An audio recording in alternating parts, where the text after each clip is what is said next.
มานั่งพังจักระจันห้องพี่น้องอยู่เชิงต้นไม้จิกไม้หัง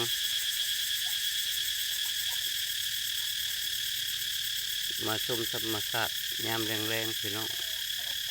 จักระจันแมงอีห้อง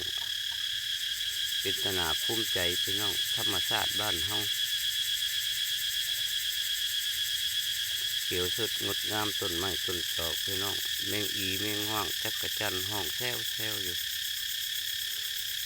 เบิ่งถิ่นฐานธรรมชาติบ้านนอกบ้านนาบ้านไก่เมืองไก่นามีแต่เสียงนกเสียงหนูเสียงจักจันห้องเด้อพี่น้องเด้อ